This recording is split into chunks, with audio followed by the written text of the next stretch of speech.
Clark Gable, the king of Hollywood, had an extraordinary career with over 60 leading roles spanning 3 decades. Despite his success, rumors swirled about his alleged partial black ancestry and his relationship with actress Hattie McDaniel. Recently, Gable's children addressed these rumors and confirmed he had a secret child. Before diving into these revelations, let's explore the early life events that shaped Gable. Clark Gable was born in Cadiz, Ohio, in 1901. His life started with complications. His birth certificate mistakenly listed his gender as both male and female due to the doctor's poor handwriting. Tragically, his mother died when he was just 10 months old. His father remarried when Gable was 2, and his stepmother, Jenny Dunlap, played a crucial role in his upbringing. Jenny ensured Gable had a good education, dressed well, and was introduced to literature and the arts. Meanwhile, his father taught him more traditional macho pursuits like hunting and physical labor. At 17, Gable discovered a passion for acting. However, financial struggles and the death of his beloved stepmother Jenny when he was 19 forced him to work in his father's oil fields. Still, he yearned for more. He eventually left for the Pacific Northwest, taking on various odd jobs, including working with traveling tent shows and lumber mills. During one of these gigs, a co-worker encouraged Gable to pursue acting again and introduced him to actress Franz Dorfler. They became engaged and joined a traveling theater group. In Portland, Oregon, Dorfler introduced Gable to acting coach Josephine Dillon, who was 17 years older than him. Dillon not only coached Gable, but also financed his expenses. Gable left his fiancée for Dillon, and they moved to Los Angeles to pursue his acting career. They even lied about their age difference on their marriage certificate to make it seem more acceptable. Dillon's influence on Gable extended beyond acting. She groomed him for Hollywood, but Gable used these lessons for his own gain, reportedly having affairs with both men and women to advance his career. He cozied up to stars like William Haynes and wealthy actress Pauline Frederick, who not only gave him a role, but also bought him a car, all while he was still married to Dillon. The strain on their marriage led to their divorce in 1929. Unfazed, Gable continued his pursuit of success, eventually landing his first film contract with Pathé Pictures. True to form, he quickly found another wealthy older woman, Maria Langham, who was also 17 years older than him. Gable's relentless ambition and strategic relationships paved his way to stardom, but not without controversy and scandal along the way. Just days after finalizing his divorce from his first wife, Dillon Gable, Clark Gable married Rhea Langham. Initially, it seemed like he had finally settled down, but soon after their wedding, Gable's eyes began to wander again. Shortly after tying the knot with Langham, Gable landed a major film contract with Warner Brothers. However, not everyone was charmed by Gable. One Warner Brothers executive, Darryl F. Zanuck, harshly remarked that Gable looked like an ape and had big ears. Despite this setback, Gable's fortunes changed when he got his first big break in the movie Dance Fools Dance with the famous Joan Crawford. Interestingly, Crawford specifically requested Gable as her co-star. Known for her strict rule against on-set romances, Crawford couldn't resist Gable's charm and broke her own rule, leading to an affair that shocked Hollywood, as both were married at the time. Their chemistry was undeniable, and they went on to star in 8 films together. MGM studio head Louis B. Mayer tried to end their affair, even threatening to fire them, but to no avail. Gable continued his playboy lifestyle, having a brief fling with actress Marion Davies before moving on to other women. When Gable starred opposite Carole Lombard in No Man of Her Own, he surprisingly didn't make a pass at her, despite his notorious reputation. Lombard was aware of Gable's ways and was taken aback by his restraint. Years later, they met again at a glamorous ball. This time, Gable boldly invited Lombard back to his hotel room, to which she responded sassily, "Who do you think you are, Clark Gable?" Despite her initial resistance, this encounter marked the beginning of a legendary romance. Gable's first 2 marriages were more about convenience and financial support from his wealthy wives. However, after winning an Oscar, Gable no longer needed to rely on anyone else. Meeting Lombard changed everything for him.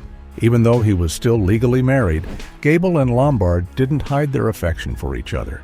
After a costly and drawn-out divorce from Langham, Gable was free to marry Lombard, just 13 days after his divorce was finalized. They tied the knot in 1939 during a break from filming Gone with the Wind. The newlyweds quickly set up their dream home, buying a ranch in California where they could live happily together. They affectionately called each other Ma and Pa, and filled their home with chickens and horses. With Lombard by his side, Gable finally found the freedom to be himself and enjoy life to the fullest. His career continued to soar, marking a significant rise to fame. However, Gable's journey to success was not easy, and just when things seemed to be improving, he faced another major challenge during the filming of Dancing Lady. In 1933, Clark Gable faced a major dental issue when he got a severe gum infection called pyorrhea. The infection was so bad that he had to have almost all his teeth removed immediately. This caused him significant pain and a long recovery period, and it also caused delays in the film he was working on, pushing the budget over by more than $150,000. While recovering, MGM decided to loan Gable to Columbia Pictures for a comedy called It Happened One Night, directed by Frank Capra. No one had high expectations for this low-budget film, but Gable's performance was outstanding. He won the Academy Award for Best Actor in 1934 for his role in the movie. On the day he received his Oscar, Gable touched everyone's hearts by giving his award to a young fan, saying the honor mattered more to him than the statue. When Gable returned to MGM, he was a bigger star than ever. One of his most successful films was Gone with the Wind, the third highest-grossing film of all time. On set, he formed a close friendship with Hattie McDaniel, one of his co-stars. Despite the racial discrimination McDaniel faced as a black woman, Gable supported her wholeheartedly. Their friendship was based on mutual respect and admiration. There were rumors about Gable's motivations for supporting McDaniel, with some suggesting it was due to his own mixed heritage. Gable was of Black, Native American, Pennsylvania Dutch, Belgian, and German descent. Although the studio might have preferred to keep this under wraps, Gable embraced his diverse roots and was an advocate for integration and equality. When McDaniel, the first African-American to win an Academy Award, was barred from attending the premiere of Gone with the Wind in Atlanta, Gable threatened to boycott the event. He also refused to work on set until the segregated bathrooms were integrated, showing his commitment to equality. Some people believe Gable's support for McDaniel wasn't just about his heritage. They think he was simply ahead of his time. He valued people for who they were, not the color of their skin. His friendship with McDaniel was genuine and based on loyalty. They were so close that Gable once played a prank on McDaniel by secretly swapping her tea with a strong drink during a scene in Gone with the Wind. Unfortunately, not everyone treated McDaniel with the same respect Gable did, but he always stood by her, and they remained friends for life. Gable's life was full of dramatic highs and heartbreaking lows, particularly around his relationships and career. One of the most heart-wrenching events in his life occurred in January 1942, when his beloved wife, Carol Lombard, tragically died in a plane crash. Lombard was returning to Los Angeles after a war bond drive in Indiana, traveling with her mother and press agent when their plane crashed. The news devastated Gable, who rushed to the Nevada mountains where the crash happened. He was so overcome with grief that his friends had to hold him back from trying to climb the mountain. When Lombard's body was found, Gable was inconsolable, lamenting the emptiness of his home without her. Despite trying to move on, Lombard remained his true love, even though he eventually resumed an affair with actress Virginia Gray. In the late 1940s, Gable's love life took another unexpected turn. He and Gray were often seen together, and many believed a proposal was imminent. However, Gable's wandering eye led him to date other women. Then, in 1949, Gable shocked everyone by marrying Lady Sylvia Ashley while still involved with Gray. The marriage was a disaster. Ashley's lavish lifestyle and frequent parties clashed with Gable's preferences. Just after their first anniversary, Gable demanded a divorce, telling friends he must have been drunk when he proposed. After his divorce from Ashley, Gable's romantic life continued to be a topic of public interest. Meanwhile, his career faced challenges. Despite his iconic role in Gone with the Wind, MGM struggled to find roles that matched his star power. Frustrated, Gable left MGM in 1954 after 23 years with the studio, marking a significant career downturn.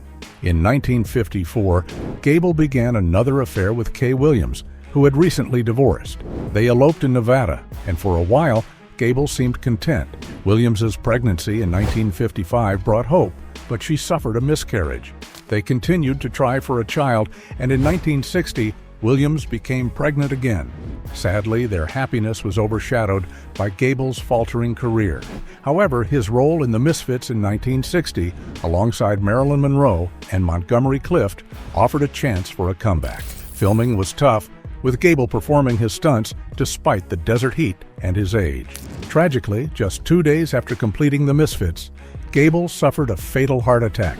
Despite health warnings and a change in lifestyle to get cast, his heart gave out. His wife, Williams, was 4 months pregnant at the time, and their son, John Clark Gable, was born in March 1961. Gable's legacy includes a secret from 1935 when actress Loretta Young became pregnant with his child during the filming of The Call of the Wild.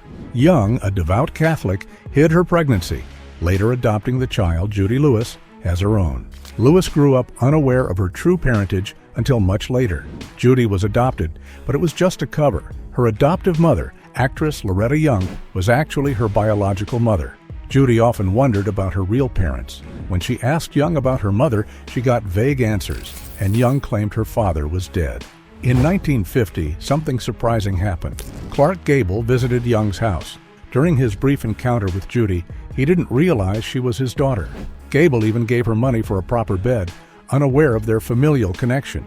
As Judy grew older, she felt increasingly confused and isolated within her own family. It wasn't until 5 years after Gable's passing that Young finally confessed the truth. She was Judy's biological mother, and Gable was her father from an affair they had. Young's decision to keep their relationship secret to protect their careers had a profound impact on Judy's life, causing her years of inner turmoil. How different might her life have been if she had known the truth from the beginning? Let us know your thoughts on it in the comments below. Don't forget to like and subscribe. See you in the next one.